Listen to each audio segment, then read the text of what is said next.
Good evening. Good evening, everyone. My name is Dr. Henry Tay, the National Director for Ratio Christi Malaysia. Welcome again. Some of you have met last week. Some of you have joined last week for our Apologetics talk.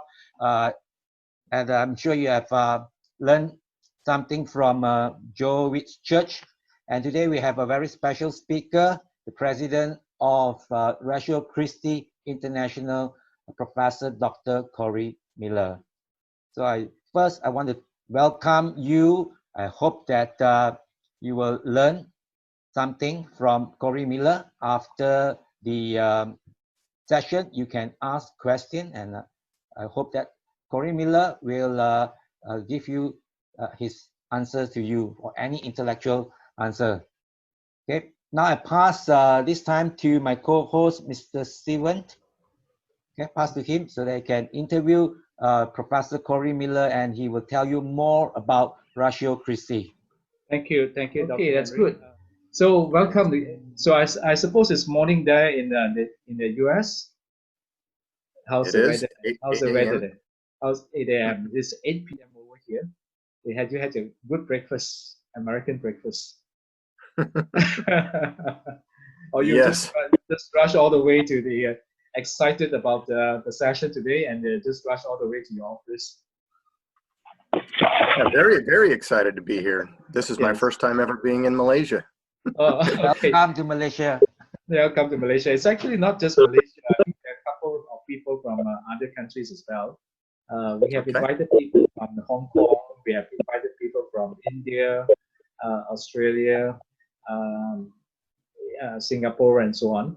So welcome once again, Professor Corey. Can you tell us more about RCI, Ratio Christi International? Because I think a lot of people have not heard of RCI, how it started, and why you guys came together and started this whole thing called RCI. Yes, well, so RCI is our international, excuse me, our international division. Danny Lowe, who is on the call, is directing that, and he was with Campus Crusade for Christ for about 44 years, but he may be a guest here in the future as well.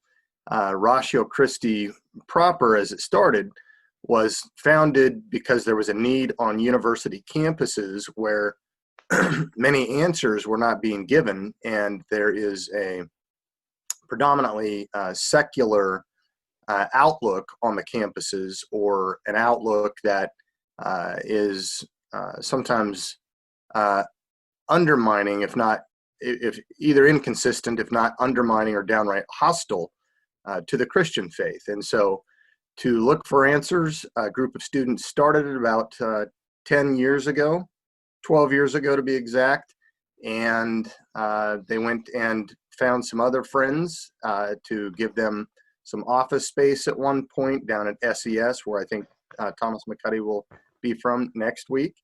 And the organization officially started as a 501c3 tax deductible organization about 9 years ago. But we're on campuses all over the world. Mostly our predominant area, of course, is the US, where we've started. We're a young organization, but we have a vision of thoughtful Christianity, transforming lives on campus today, changing culture tomorrow. And our modus operandi, as it were, is to provide compelling reasons for following Jesus Christ. So we believe in loving God with our hands and heart, of course, but especially with our head when it comes to the university life.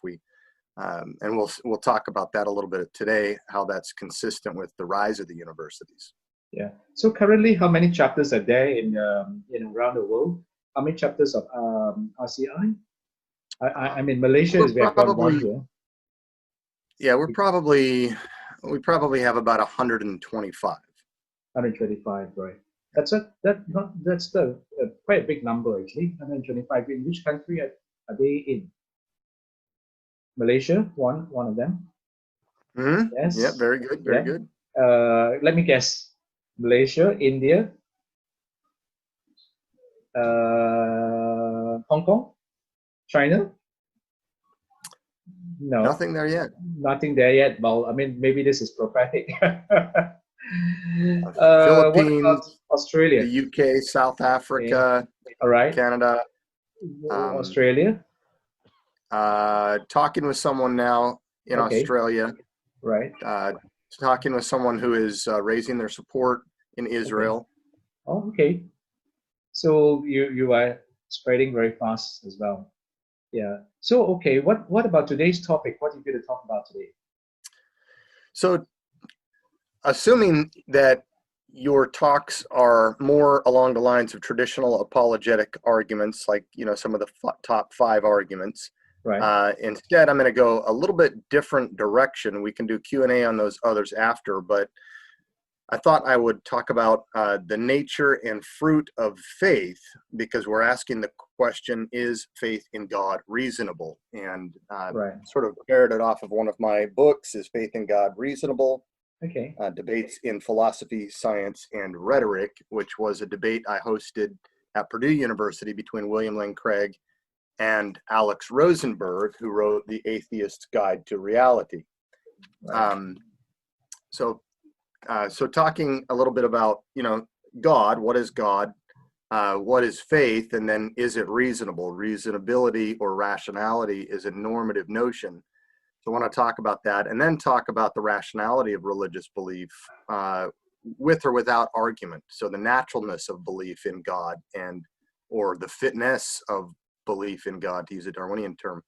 And then maybe introduce a few arguments, but I'm assuming that many of them have already been discussed or will be discussed. So wanted to provide a different kind of aspect here. Okay. Well, over to you now. Okay. All right. Okay.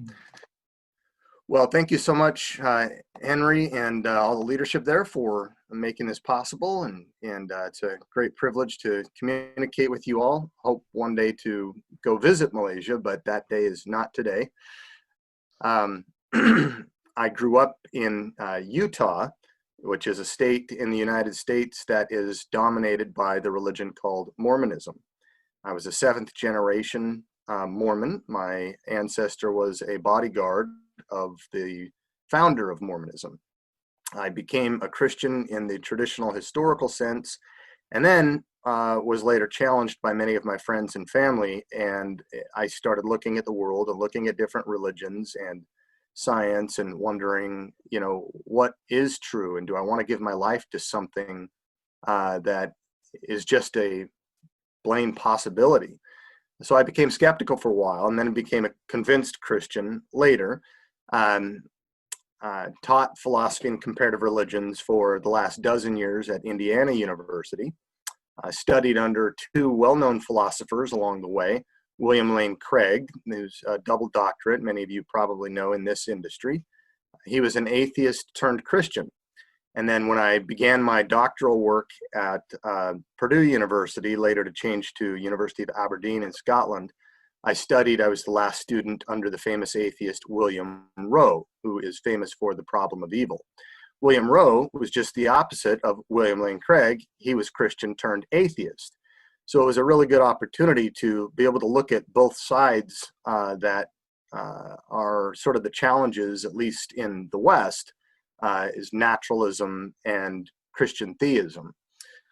The former Cambridge atheist turned Christian named C.S. Lewis, that many would probably know about, said that I believe in Christianity as I believe that the sun has risen, not only because I see it, but because by it I see everything else.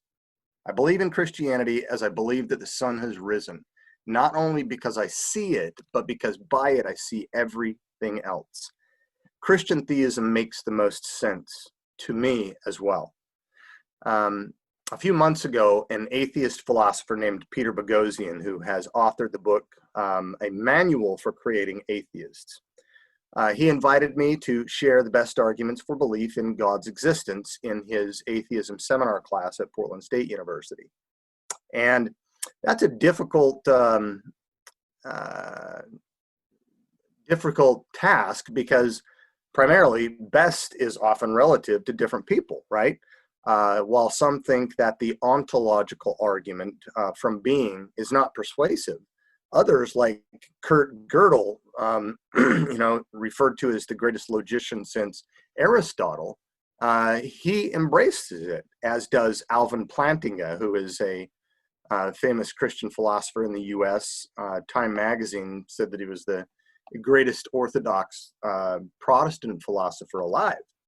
One former atheist philosopher, whose article is called Theology and Falsification, was the most widely reprinted philosophical publication of the last century. He converted to theism. Anthony Flew, in what he called his pilgrimage to reason, or following the evidence where it leads, he came to affirm arguments pertaining to the origin of life from DNA, or the origin of the universe and its fine-tuning and the laws of nature. His book is called There Is a God, How the Most Notorious Atheist Changed His Mind. The former atheist who mapped the human genome, who oversaw that project and is currently the director of the National Institutes of Health, Francis Collins. For him, it was meaning and morality. William Lane Craig, a former atheist, considers his favorite to be the Kalam cosmological argument, from the origin of the universe to its first cause being characteristically derived. But he concedes that the moral argument holds the most weight with most people. At least that's his experience. And I probably concur with that, and it's one of my favorite. So with a dozen or so, I don't know which is best, but I'll offer some reasons for why I take Christian theism to be true, and that might complement or illuminate some of the arguments that you would consider here. So to get into the nature of faith and the fruit of faith, Christianity is not just good to me, it's good for me, right? I try to teach my kids to eat their broccoli, eat their green vegetables. They don't want to. They want the sweets. They want the candy. That's what's good to them, but it's not necessarily good for them. Broccoli is good for them, even if it's not good to them. But one is objective, the other is subjective, and we want our subjective inclinations or tastes or preferences to line up with what is objectively good.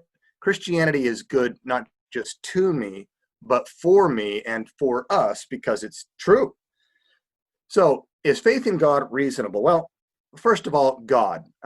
Just to give a a placeholder, what we're talking about is a God that would be, and there are distinctions here, but fairly common to the Western concepts from Islam, Judaism, Christianity, and the like, of a creator who is distinct from his creation, who is all-powerful, all-knowing, omnibenevolent, who is worship worthy, who is a supreme being, okay?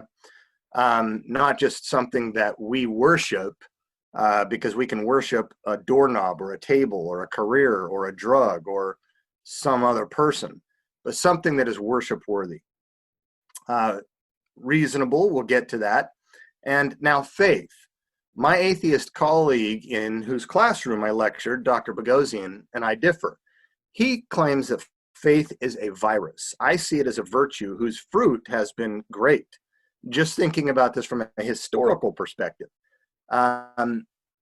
Christianity is sometimes, at least in the West, viewed in contradistinction from reason. And it's either or. Truth be told, that is a product of Immanuel Kant, the fact-value dichotomy, the division of faith and reason. For the tradition of Christianity stemming all the way back to Jesus himself. In John 17, he says, "Here then is eternal life, to know God." Knowledge is at the center, at the core of our worldview. Knowledge is highly prized. The medieval European Christians used to have a statement, "Fides correns intellectum," or faith seeking understanding. In fact, the universities around the world, beginning with the major universities in Europe, have their roots in a Christian worldview, and then the sciences as well. Consider the great and original universities in Europe. I'm not talking about the primitive ones like Plato's Academy, where we get academia, or Aristotle's Lyceum. Those were very, very small. We're talking about major universities becoming research universities like Bologna, Paris, Oxford, Cambridge. In the United States, Harvard from 1636, Princeton, Yale, Columbia, all preceding the origin of the country, United States, in 1776. They were all Christian in origin. In fact, it was like that all the way up until 1840. Every president of every college and university in the United States was a member of the clergy. So there was no division of faith and reason. To 1890, church attendance and chapel attendance were still required across the United States. So this is a very new phenomenon, dividing faith and reason. And the same goes for all the earliest universities in places like South Korea and India. They were all started with a Christ-centered core. And then they took on, the elements of their culture and so forth. But most of the founders, not just of the universities, but of the sub-disciplines of science, were likewise Christians, where faith not only inspired, but it also informed their scientific efforts and reflections. You think about Gregor Mendel, the father of modern genetics, playing with his, pea pods in his monastery, developing phenotype and genotype traits, or Louis Pasteur in bacteriology when we think about the coronavirus, Kepler in astronomy, Linnaeus in taxonomy, Isaac Newton in physics, Robert Boyle in chemistry, Maxwell in electrodynamics, and so forth and so on. Every one of the major sub-disciplines in the sciences had a Christian at its inception. It's part of our DNA. Going back before John 17, you get to John 1:1. It says in English, in the beginning was the Word, and the Word was with God, and the Word was God, and the Word became flesh and dwelt among us, and we beheld his glory. And of course, this is Jesus we're thinking of. But in the Greek, it says, NRK en ha logos. In the beginning was the logic, and the logic was with God, and the logic was God, and the logic became flesh and dwelt among us. It is as accurate to say that God is logic as it is to say God is love, according to biblical Christianity. The origin of rationality itself sits better in a worldview that begins with mind than one that begins with matter. Biblically speaking, the term in the New Testament, pistis, faith, trust, belief, or emunah in Hebrew, trust, loyalty. It's trust in an object, a person, a proposition, in something that's trustworthy. The philosophers have distinguished between belief in and belief that. These are not the same. To illustrate, I could say that I believe that Hitler existed. I believe that banana milkshakes taste great, and they do. The first is an objective truth claim, while the second is a subjective truth claim. It's true to me. Yet both are truth claims. By contrast, I believe in the institution of marriage. Means that I view it as an important part of human relationships and culture. And I believe in the United States Constitution. Denotes a sort of confidence or trust. I believe in God implies that God exists, but it means something more than belief that God exists. It adds a pro-attitude reflected in my willingness to act upon it. So it's not just intellectual assent, but also volitional consent. Religious believers go much further than the mere evidence allows, or so it seems, and sometimes that's objectionable to some people, but it ought not to be. It's not a purely religious thing. It's just uncomfortably true that there is a disproportion between the evidence for God or for some other beliefs and the level of commitment required by believers in God. And again, it's not unique to religious beliefs. Suppose I'm planning to drive my car from here to New York City. I have only probabilistic knowledge that the car will reach its destination. Let's assign it a 90% probability. Yet I can't just get into the car with 90%. I've got to commit 100% to act on that 90% belief. My confidence level requires that there be a disproportion between my intellect and my action. Belief in God is similar. Most of the beliefs we hold in life, most of them, are matters of faith plus reason, belief plus evidence. Certainty is found in fields like logic or math or introspective philosophy. Outside of that, we need to be looking at the composition of belief plus evidence, faith plus reason. So that moves us then into the next part, thinking about rationality of religious belief or the reasonableness of faith without arguments, looking at the naturalness or finesse of belief in God. So rationality or reasonableness. Are Christians who embrace faith in God as a form of wish fulfillment, is this stereotypical of Christianity? Is this what Christianity is about? Well, there are Christians who believe by faith as a matter of wish fulfillment that God exists. Are there atheists who embrace disbelief in God as a form of wish fulfillment? Certainly. Thomas Nagel, a current leading atheist philosopher, says, quote, "I want atheism to be true, and I'm made uneasy by the fact that some of the most intelligent and well-formed people I know are religious believers. It isn't just that I don't believe in God and naturally hope that I'm right in my belief.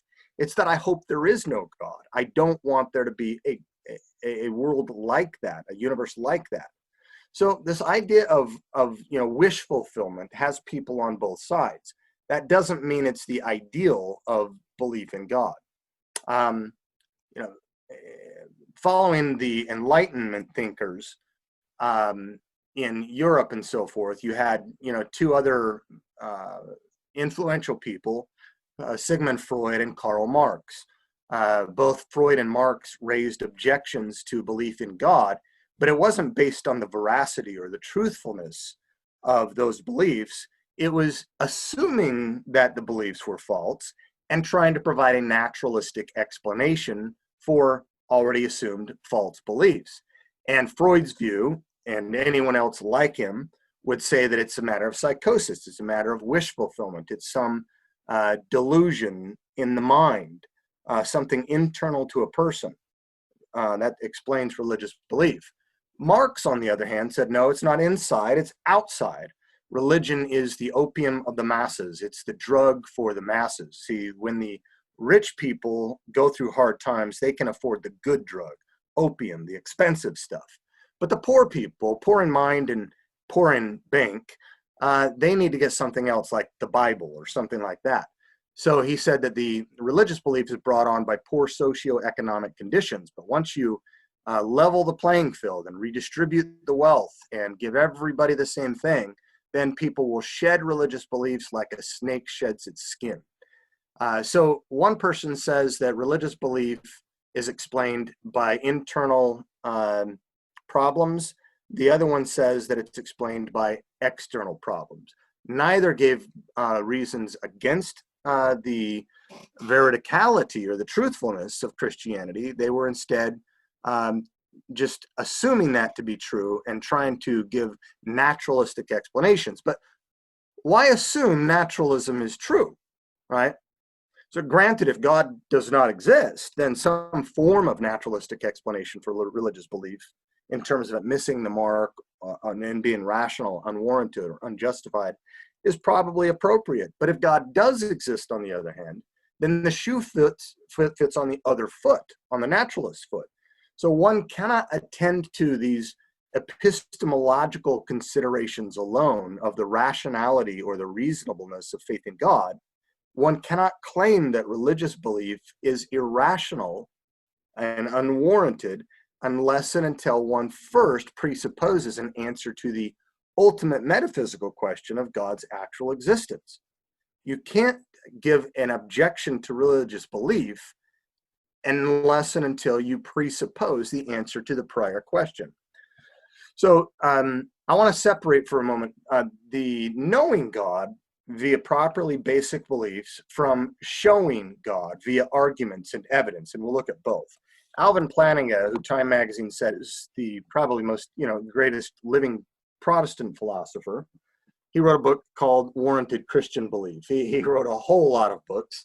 But very seminal thinker in the field. He was credited by William Rowe, that atheist I studied under, with the one whose views in modal logic really reduced the problem of evil in its logical form to shreds so that no one believes in it anymore. No, most people don't anyway. But his views on this matter are ones that I'm pulling from a little bit. While arguments for God make it sufficiently probable that God exists in our minds, they're not necessary for possessing warrant, a quality of which, together with true belief, constitutes knowledge. And this makes knowledge of God universally available rather than sort of esoteric or secretive or available for a select few, requiring someone to be a virtual evidential scholar to believe in God. How much evidence is required? Can the common man come to belief in God without, knowing cosmology or genetics or something like that? So one can be rational to believe in and to know God wholly apart from argument or evidence simply by direct awareness and experience of God. Religious belief can be in accord with reason, explained by reason, supported by reason, but is based on authority. That is the self-authenticating witness of the immediate experience of God himself coming into relationship. And we can confirm or disconfirm this stuff. Religious belief in God without argument can be rational, assuming it's appropriately grounded, and then sufficiently rebutting defeaters as they come up. So this is not an argument from religious experience per se, looking out there and giving a statistic about religious experience in the world and inferring something. It's not an inferred belief from an argument. Most people around the world, claim some connection to the divine. Therefore, this isn't a premise in an argument. Rather, it is a direct and immediate experience of God. It is veridical, true for the one who has it, but it isn't indefeasible or irresistible. It can be potentially defeated. So to remain rational, one has to be able to respond rationally to overcome these defeaters. Beliefs which are appropriately grounded, and this is true again for all beliefs, not just belief in God, may be rationally accepted as basic beliefs. They're not grounded on argument. And philosophers call such beliefs, which are rational to hold, but aren't based on argument, basic beliefs, right? They are part of the foundation of a person's system of beliefs. The laws of logic might be an example. You can't give an argument. They're self-evidently true. You can't deny them without using them at the same time, right? You presuppose them. Basic beliefs are not based on other beliefs. Some other examples. Consider beliefs in the reality of the past. For example, that the world was not made 5 minutes ago with the appearance of age. You can't prove that. Beliefs in the external world around you, including this computer, including me, including your body and your brain even. You can't prove that to the perception skeptic. Beliefs in other minds, like your own. When you think of it, none of those beliefs can be proved on the basis of argument. I can't prove to the perception skeptic that my sense perceptions of the external world, of everything I'm hearing right now, I'm seeing, I'm feeling, I'm looking at, I can't prove to the perception skeptic, whether I'm a Christian or an atheist, I cannot prove to the perception skeptic that my sense perceptions of the external world are reliable without using some sort of circular reasoning, some sort of benign, not malignant circular reasoning, some sort of track record argument by saying, well, they were reliable last time I used them, which sort of begs the question. You're wondering, were they reliable per se? So not all circular reasoning is malignant. In fact, many times it is benign, and we can maybe come back to that later if there are questions on it. But all some of these beliefs, although these basic beliefs, they're not founded on argument, it doesn't mean that they're arbitrary. I can't just believe in the spaghetti monster God or, something like that. And there are reasons for that, but rather they are grounded in that they are formed in the context of having certain experiences appropriate to the environment, right? In an experiential context of seeing, hearing, feeling things, I naturally form the belief that there is a world of physical objects around me that I'm sensing. So while it's not arbitrary, they're appropriately grounded in experience, direct, immediate experience. I'd be crazy to reject them in favor of your being a brain in a vat, plugged with electrodes, giving you, by some super scientist, giving you the impression of a virtual world, that is to say, not the real world. That the world was created just 5 minutes ago with an appearance of age. I'd be crazy to reject my basic beliefs in favor of that. These sorts of beliefs are not basic, but properly basic because of their grounding in experience. It's proper to the sorts of beings and world we're in. Similarly, my belief in God is properly basic when appropriately grounded in the self-authentication of the Spirit of God. It isn't defeasible, or indefeasible or irresistible, but I'm rational in holding it, barring any successful defeaters.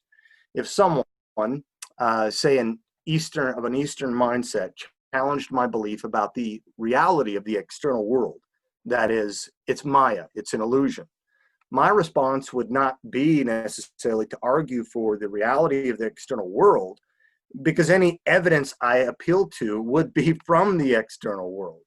Instead, I'd say something like it's a properly basic belief grounded appropriately in my experience. And in the absence of any defeater of this belief, I'm perfectly rational to go with my experience and accept my experience as veridical. It's not blind faith.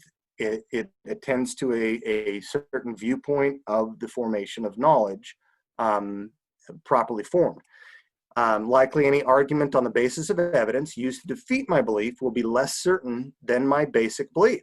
But just because a belief is properly basic, it doesn't mean that it's indefeasible or indubitable or undoubtable. I'm open to objections. So there comes a certain naturalness, though, with belief in God. And I think that's one reason why you get a majority of people throughout time and at a time who have some sort of belief in God. You cleverly have to be argued away from that more basic belief, I think. In this view, something like the theistic proposition is true, given what the reformer John Calvin calls the sensus divinitatis, or the sense of the divine. Calvin says that God has implanted in us a natural tendency to see his hand in the world around us, to the extent that everyone would believe in God if it weren't for sin. If it weren't for sin. We can tell experiences of people who are dysfunctioning somehow and not having beliefs that correspond to the actual environment, right? My son used to have night terrors, and he would wake up in the middle of the night thrashing around, yelling, screaming, things like that. We would go in there, his eyes are wide open, he's looking at you, at least you think that he's seeing you, but he's not. It's a sleep disorder like sleepwalking or sleep talking. Eventually it goes away. Small percentage of people have them, in early childhood development. But the doctor says just go there and make sure you guard his head, make sure he's not, hitting it on the corner of some hard object or whatever. He'll snap out of it. But there's nothing you can do by saying, I'm here, I love you. Please believe that I'm here. Things are all right. Something inside of him, a cognitive malfunction is happening, a dysfunction.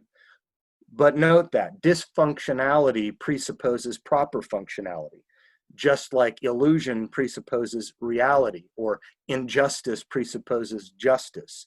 What we're talking about here is proper function, knowledge and proper function. Were it not for the existence of sin in the world, humans would come to believe in God in the same degree with which they have a natural spontaneity displayed in our belief in the existence of other persons, the external world, or beliefs about the past, as we just discussed. This is the natural human condition.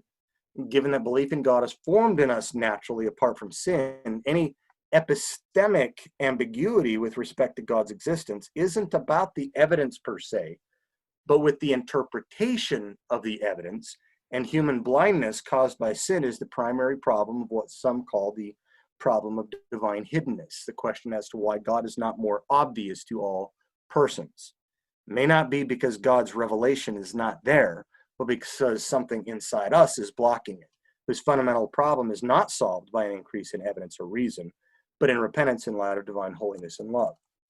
Again, that's not to say there's no need for apologetics. I'm the president of an apologetics organization, but it's just to say that there's a distinction between knowing God and showing God, right? So properly basic beliefs, as opposed to merely basic ones, which are likewise non-inferentially justified, properly basic entails a normative and oughtness, a way things ought to be. It entails a normative notion respecting the proper functioning of the one holding them. Planting, it gets into this in warrant and proper function, but this one is called warranted Christian belief, which gets into it as well.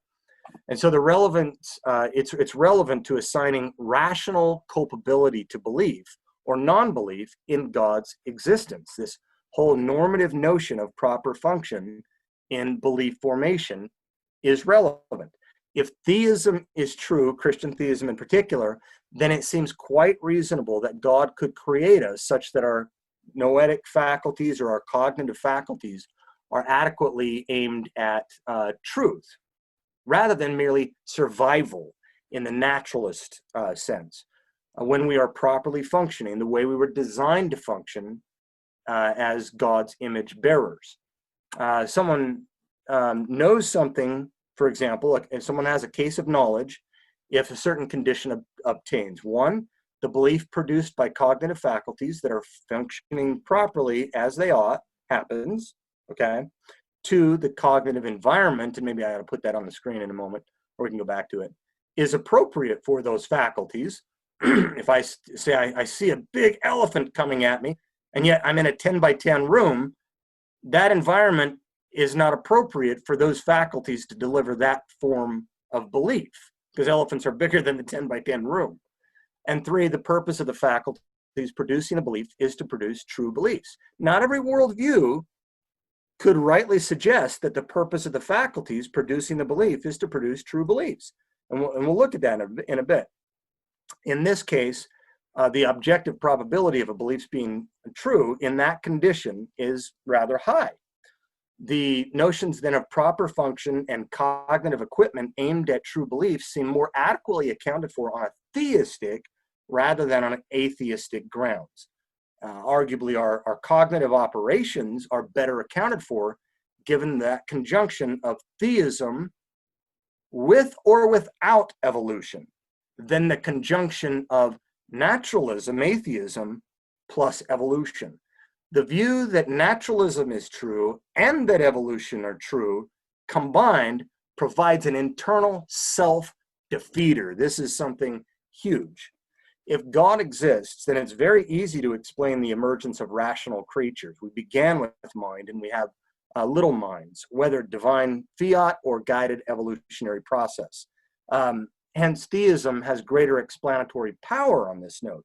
Naturalism has a very difficult time explaining rationality, much less the emergence of mind. And so, you see, it's no accident that the universities and the sciences arose in Christian medieval Europe and not in, I think, the East, that doesn't have a good confidence in matter, or in the materialist West that has no confidence in mind. Theism has mind and matter and created beings in God's image that can map onto the external world, make derivations, deductions, develop technology, and fly people to the moon. Charles Darwin had what was called Darwin's doubt in a letter that he had sent someone. He said that the horrid doubt often arises whether the convictions of man's mind, which is developed on the basis of lower animals, is at all trustworthy or at all valuable. For who would trust, who would faith, who would believe in the deliverances of a monkey's mind if such a mind had any of these convictions? In other words, if I evolved purely naturalistically, then how do I know my logic and reasoning, my brain evolved properly? If my brain evolved properly, how do I know my logic and reasoning processes evolved properly? How do I know I'm really even here, right? That is a major problem. And atheist Thomas Nagel says that if we came to believe that our capacity for objective theory, for true beliefs, were the product of natural selection, that would warrant serious skepticism about its results. See, in the evolutionary scheme, everything is guided toward survival, not toward true belief. In fact, Alex Rosenberg, who is the opponent that debated Craig at Purdue in my book, he said, first, there is lots of evidence that natural selection is not very good at picking out true beliefs, especially scientific ones. Mother Nature's methods of foisting false beliefs on us were so subtle, they have only recently begun to be detected. Second, there is strong evidence that natural selection produces lots of false but useful beliefs. Just think about religion. Natural selection sometimes selects for false beliefs and sometimes even selects against the acquisition of true beliefs. He goes on and on about this. He's just blatantly honest about it.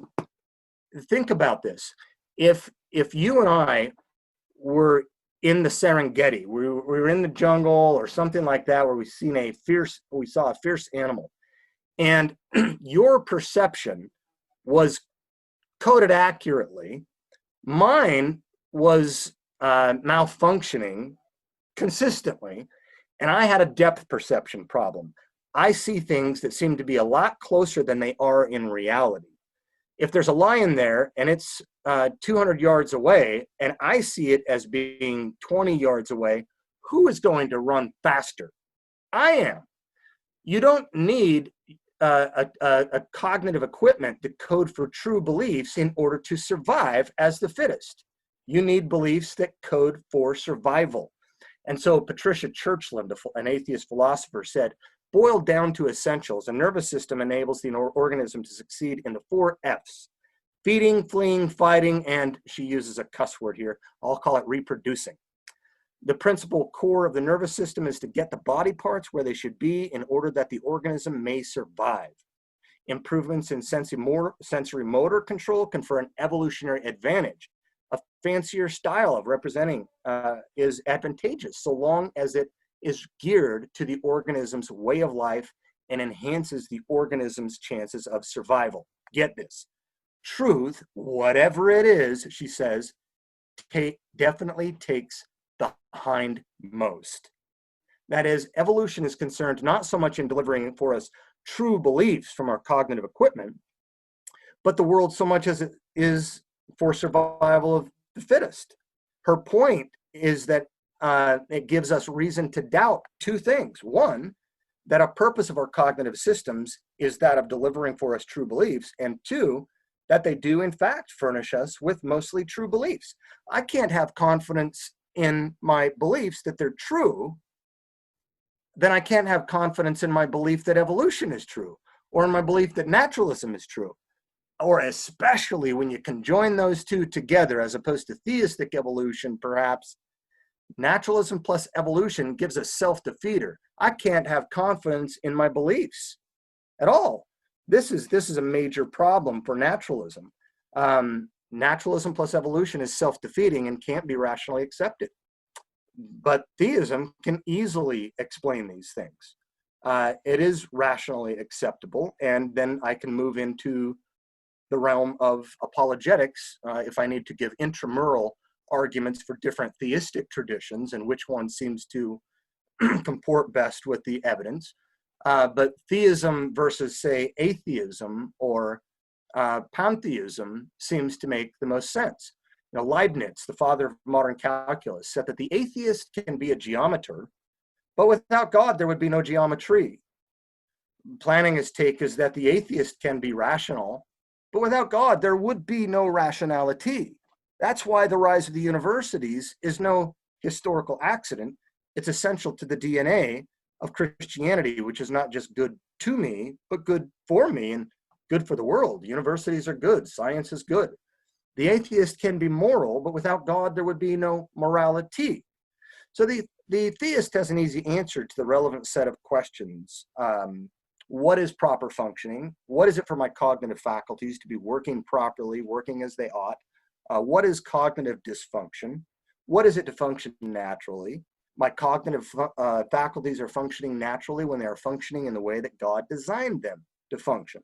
So belief in God is arguably one such case, since it is a properly basic belief in God when our cognitive faculties are functioning properly, working as they ought, suffering from no dysfunction in an environment appropriate for those faculties, the purpose of whose epistemic faculties are to produce true or approximately true beliefs. So the objective probability of a belief being true, given that it is produced under those conditions, is going to be relatively high. How can the theist just give up at a whim such a properly basic belief concerning her experience of God, especially given that most belief is involuntary? I can't just believe, or I can't, if someone says, I'll give you $1 million if you believe in this elephant sitting right in front of you. I can lie, but I can't just come to believe that. I can't make myself believe that. Most of our beliefs, not all of them, are involuntary. When they're formed in the right ways, they form largely true beliefs based on the evidence. Sometimes we don't have all the evidence, or we're looking at the wrong evidence in the right way, or the right evidence but in the wrong way, and so forth. Or there are blocks to evidence, like the night terrors or some dysfunction. But I think that's enough to get us to where we want to be. To think about this, we can enter into then positive arguments for God, or the Christian God in particular, that are philosophically more precise than competitors, or ones that comport better with history or other experiences and so forth. But I think this gets us a good way there, thinking about the issue of knowing God versus showing God. Apologetics is showing God, but you don't need apologetics per se in order to know God. It might be helpful for some people more than others along the way to remove obstacles or to provide confirmation and things like that. But one can come to know God simply on the basic encounter with God, the Holy Spirit. I could say more, but maybe I had to stop right there. If we want to get into various arguments for God's existence, we can. But I think I'm at the time where we need to take Q&A, or am I wrong on that? Yes, any questions from anyone?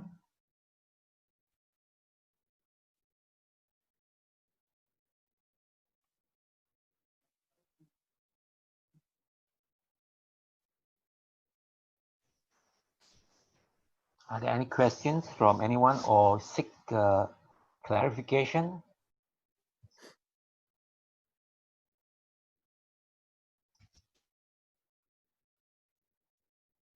If you want to ask any question, remember to unmute yourself.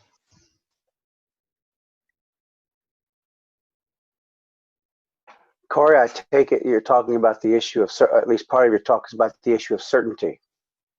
Certainty is something that we all seem to want. Can you speak about that to us in terms that we might share with someone next door who wants us to show the proof with some level of certainty that may or may not be reasonable, and how that affects our personal walk as well?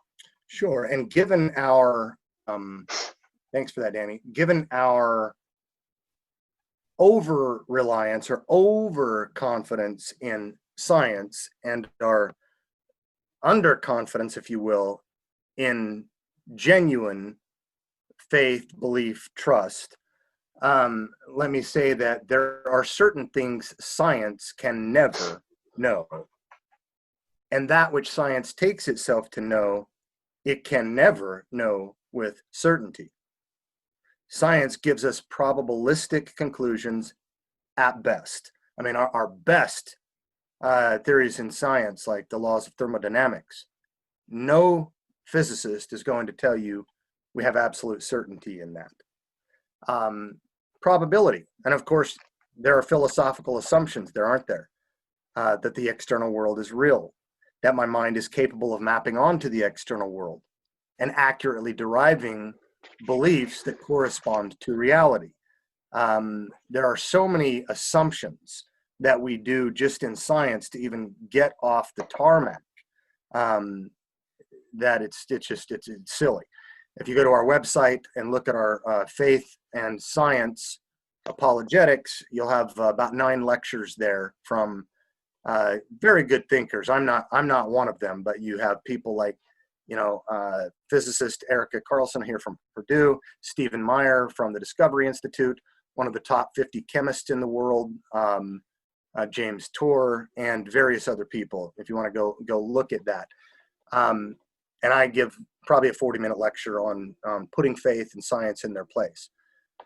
When it comes to certainty, again, certainty, if we want to say knowledge is equated with certainty, and that was the project of the Enlightenment.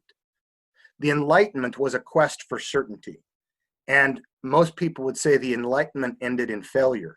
It began with Descartes, a Christian believer who was the father of modern geometry, who began to doubt, and he put himself in his Dutch oven, closed the door, and just tried to think, what beliefs can I believe that aren't based on other beliefs, which are based on other beliefs, which are based on other beliefs? He got rid of all testimony beliefs, which, think about it, are most of what you know, are based on what you've been taught from your teachers, your doctors, your parents, and so forth. He got rid of all beliefs based on sense perception, which is, again, most of what you know from what you hear, what you see, what you smell, what you taste, because that assumes the senses are reliable. He got rid of most of his beliefs. And he came to this conclusion. He says, okay, can I doubt this? Can I doubt that? Can I doubt thinking? Can I doubt myself? And he says, well, doubting is a form of thinking, but only thinkers think. I think, therefore I am. That's where that comes from.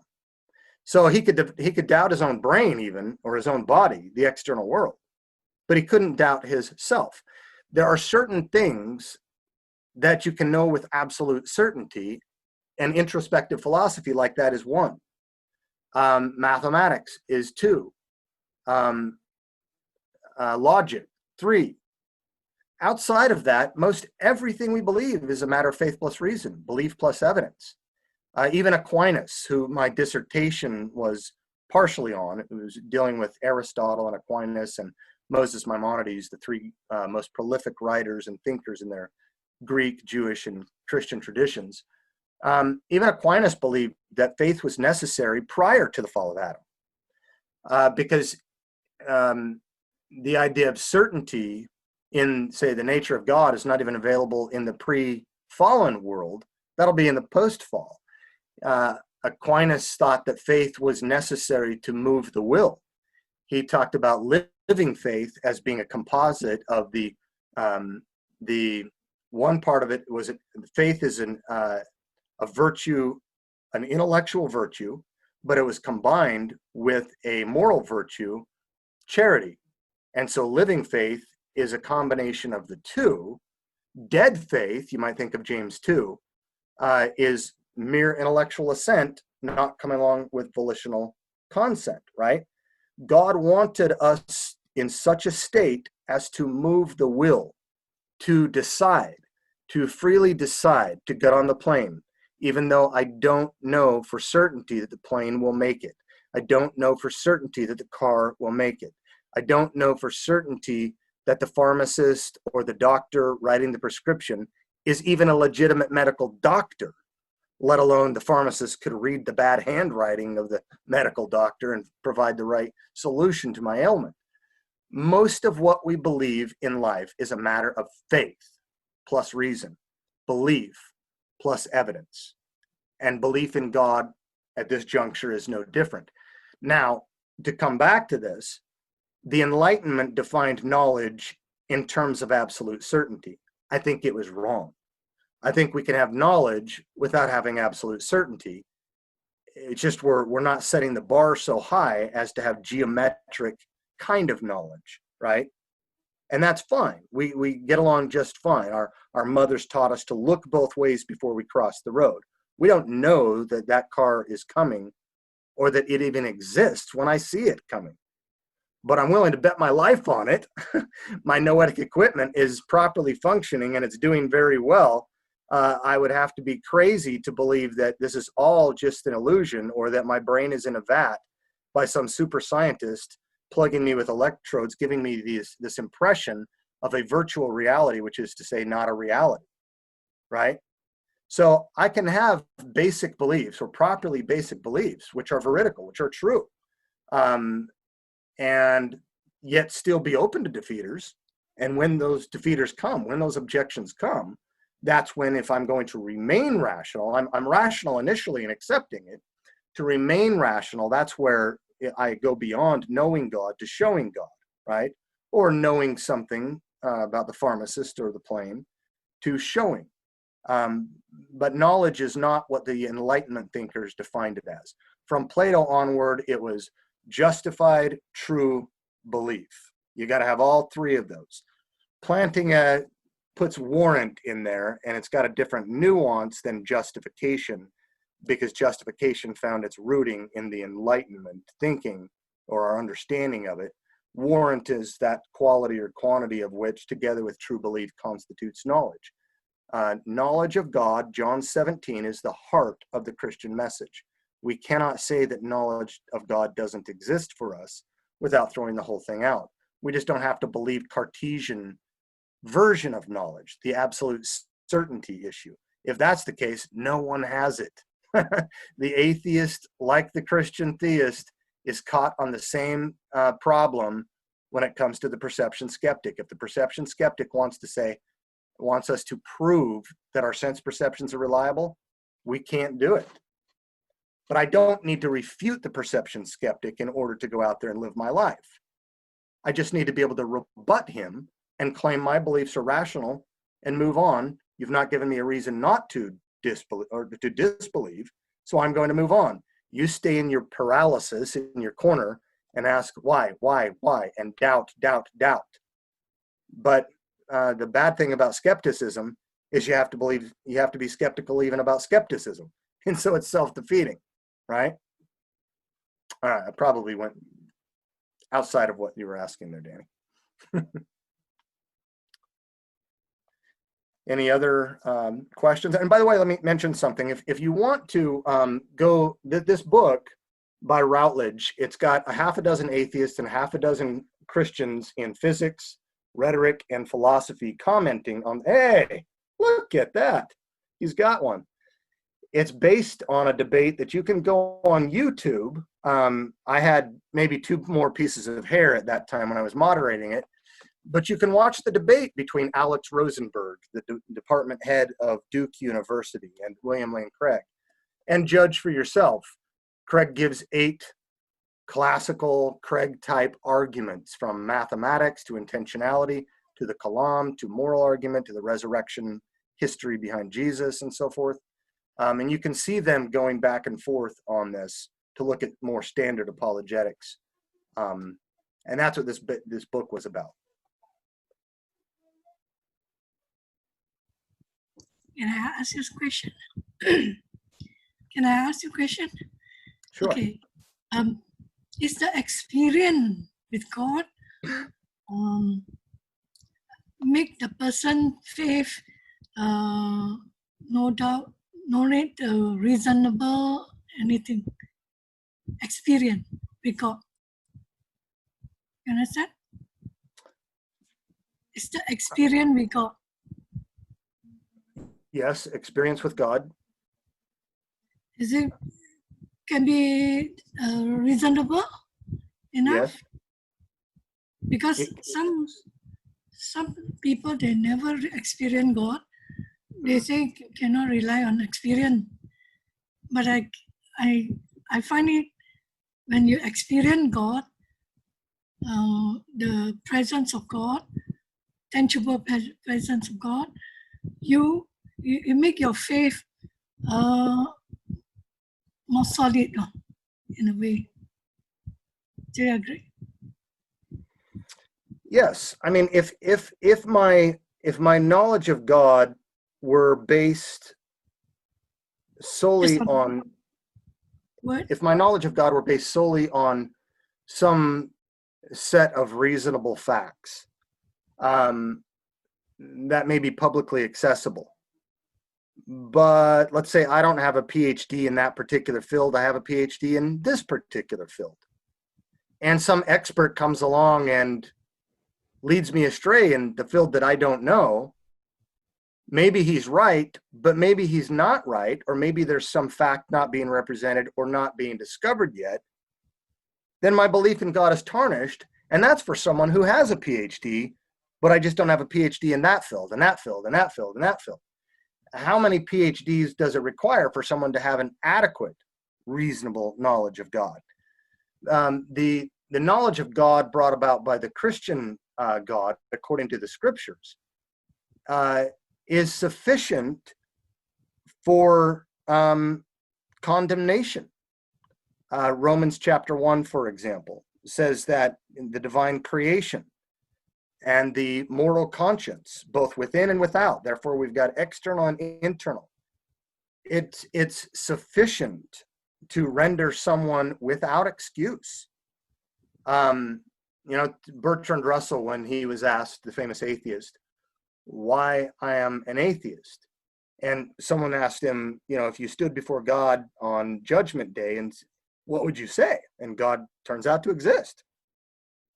He said, I would say, not enough evidence, God, not enough evidence. Well, is it really not enough evidence, or is it something else that accounts for your not experiencing God, right? One can be deceived, one can be self-deceived and not even know it. The time when someone recognizes their self-deception is when they come out of it and they're standing on the outside and they say, I was once blind, but now I see. A blind person can't see. But is the blindness due to the lack of evidence or a lack in something else, suppressing the evidence which is otherwise there? For example, my son and his night terrors. It wasn't that Father was not present. Father, me, was present. Something within him inhibited him from seeing the obvious. And so the problem of divine hiddenness, and this is what this is called, may not be something that constitutes revelation of God's non-existence. What it might be is revelation of sin. Original sin, but sin in an individual too. You ask the question ultimately, well, why do I experience God? Or why does it seem like belief in God is unfairly distributed? I have 8 Bibles in my house, and some people have never seen a Bible or something like that. The Bible does not declare that God is fair. It declares that God is just, and that God justly will hold us accountable based on the knowledge of him that we do, in fact, have access to. But Romans 1 intimates that we all have sufficient knowledge. We all have sufficient knowledge in order to justify the claim that we are without excuse on Judgment Day. Suppose you have this tribe in some country that one person or a third of the tribe, they do what they do because it's mere tradition. Maybe we call that religion. That's kind of like the Pharisees. We have no confidence or reason to think those kinds of people from a Christian viewpoint will be saved. Another third of the tribe or another individual, he practices superhuman things, supernatural powers, calls it voodoo or witchcraft or magic, or we look at that as satanic access to powers that are non-human. Well, again, if Christianity is true, we won't expect that person who's worshiping that power source to be saved. But then you take this other person who realizes he's robbed his neighbor by taking his pig, goes out and he reflects many times on the sun. And going back to C.S. Lewis's statement about he believes in the sun not just because he sees it, because by it he sees everything else. He goes out and he looks at the sun and he looks at this big bright thing in the sky and wonders where it all came from, and then wonders where that came from. The Bible says any who seek will find. It's not a lack of evidence, but a lack of proper seeking. What kind of knowledge of God would be appropriate for the purposes of a sovereign being who makes the knowledge possible? God doesn't want to be an academic project. He doesn't want to be an item, an exhibit to be studied. God, a mind, has intentions. What intentions might God have? What purpose might God have in knowledge? It isn't so someone will come to believe that God exists. It's so that people will come to believe in God's existence. Not mere intellectual assent, but also volitional consent. And so Thomas Nagel, I don't want God to exist. I don't want a universe like that. Thomas Huxley, same thing. Multiple atheists are going to give the same wish fulfillment arguments. Well, many people, they have these reasons or hopes that God not exist, or others are so consumed with their own personal ambitions and sins, they don't care. Isaac Asimov, the most prolific atheist author ever, said, emotionally, I'm an atheist.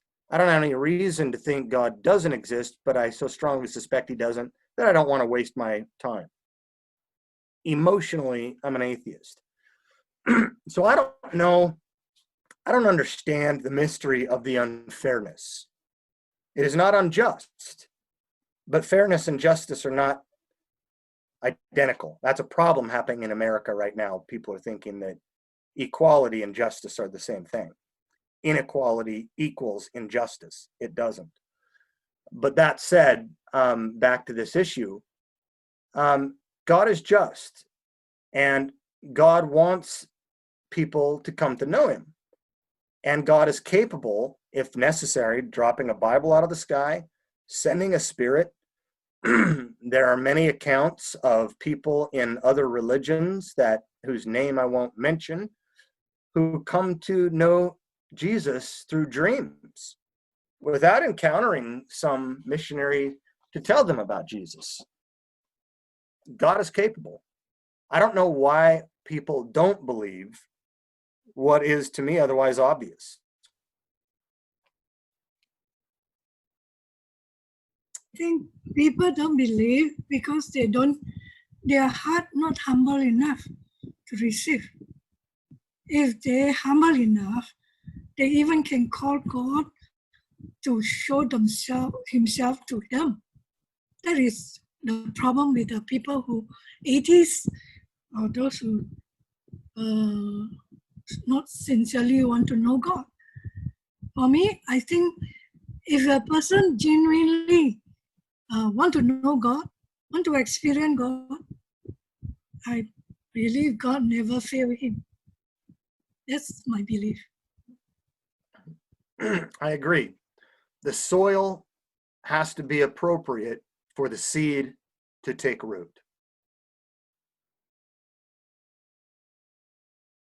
Thank you. Good question. But Corey, there's one question here. If there's a natural tendency of human if there's a natural tendency of human for existence of God, then why do we have so many atheist scholars? Is it another form of religion for the atheist community? If there is, say that one more time. Sorry, if there is a natural tendency of human for the existence of God, then why do we have so many atheist scholars? Is it another form of religion for the atheist community?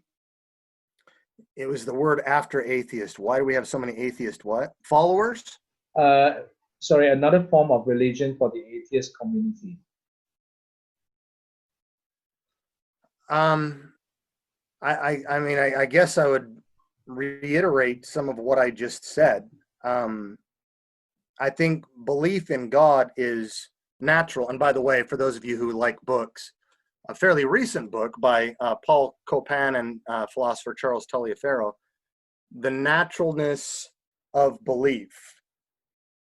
The Naturalness of Belief, New Essays on Theism's Rationality. I think that is the default position, is that we come to believe in a higher power, in God. unless and until we are cleverly argued out of belief in that entity. That's why atheism, materialistic atheism, is relatively new. It's not new, but new in the seismic proportion of it in the West today. You had Democritus, and you had people that Marx studied for his dissertation and so forth. But this materialistic atheism has never been as popular as it is today. I think those people like a Richard Dawkins don't want God to exist and cleverly try to cook up reasons to defend their beliefs. But you can't disprove God's existence, of course, unless you did so. You can't disprove it through science, surely, because no microscope or telescope is going to be able to look out there. That's David Hume, the skeptic's problem of induction. To make the claim there is no, or all ravens are black. You would have to be everywhere simultaneously, omnipresent on the surface of the world to make that claim, because one could have eluded you over here and flown that way or this. To say there are no dinosaurs, you would have to be omnipresent. These huge claims like that, they just can't be done by science. Science is built on inductive reasoning, adding one to another through enumerative induction. You're never going to get beyond probability. The only way you could disprove God is through what I would call a logic bomb. If you could show that the concept of God is incoherent, that is, that it's impossible, right? Which is what the atheist who believed in the logical problem of evil tried to do. God cannot be all-knowing, all-powerful, and all good, because evil exists. And by the way, Alex Rosenberg brings that up in this book, and of course in this one he doesn't even mention it, so Craig was shocked in the debate, and there were atheist philosophers in the audience when Craig had to put him in his place and say, Alex, no one believes in the logical problem of evil anymore.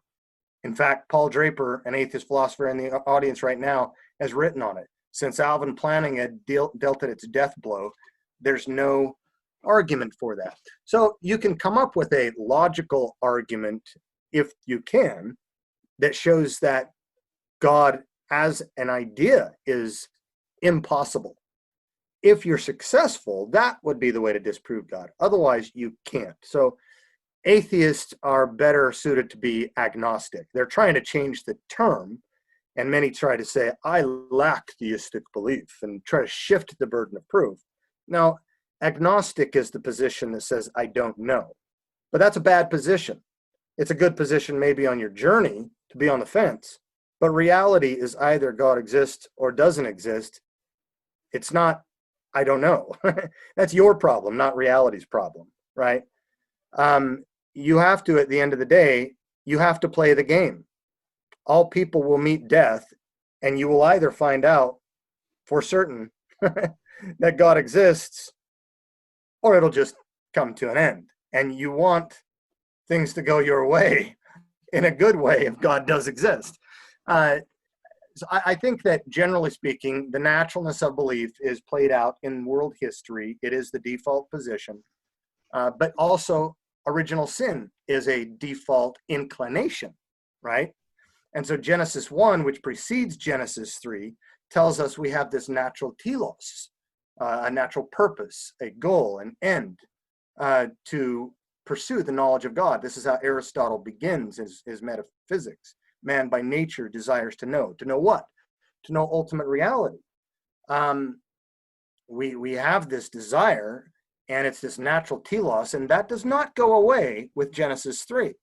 We now have this moral in propensity, but that telos doesn't go away. We're still created in God's image with that vacuum, that hole in the soul. Similarly, when we get to the book of Romans 3, none are good, no, not one, total depravity, a particular view on Calvinism maybe. Romans 1 precedes Romans 3. Romans 1:18 through 20 about being sufficient and without excuse. The knowledge of God is available.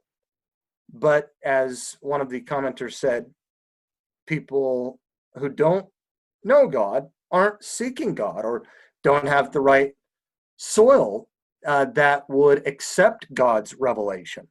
It would be on hard soil. And why does God owe someone whose intent or condition is not appropriate for developing a filial relationship with God?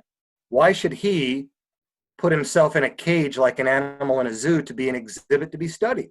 That's not his intent at all. And he doesn't owe us anything. He graciously reveals himself. Perhaps one last question. One last question. There's one question here in the chat. Does the Big Bang Theory prove or disprove God? Does it disprove God or prove God? Which one? Yeah, no, both. Does it prove or disprove God? Once again, there are certain things science can never know. For example, what it's like to be me. That's one example. There are certain things science can never know, and that which science does take itself to know, it can never know with certainty. So no, the Big Bang can't prove anything or disprove anything, because science can't prove anything or disprove anything. If by proof you mean like geometric proof, absolute certainty. Science by its very nature is good, but it only can bring us probabilistic conclusions in terms of positive affirmations. So no, I think the Big Bang can be used to confirm certain things in the biblical record, like the universe began to exist. And it wasn't an atheist that first developed or coined the concept of the Big Bang. It was a Catholic priest, physicist. Again, like Isaac Newton, their faith system, their theory, THEO, theology, their theoretical framework was more conducive to the development of the sciences, because there is mind that created matter and created us little mind-matter composites to map onto the external world and so forth. And so that's why the emergence of the sciences were also largely within the Christian worldview, not exclusively. There were contributions made from Arabic nations and from Chinese and so forth and other people. But largely, the sciences and the universities emerged, and not just as a matter of historical fact or accident, but part of the essence of our DNA. In the beginning was the logic, and the logic was with God, and the logic was God and became flesh and dwelt among us, etc. So, no, the Big Bang can't prove or disprove, but it does provide positive confirmation for a temporal universe that then requires us to ask the question, what caused the universe? So the prior question, is atheism a religion? Sure. If we don't believe in God, as someone has once said, it's not that we'll believe in nothing, it's that we'll believe in everything else. Ultimately, at the end of the day, either I worship God or I will worship self through a number of different means. And to this question, science can give us confirmation, can give us probabilistic conclusions. It cannot disprove God, it cannot prove God.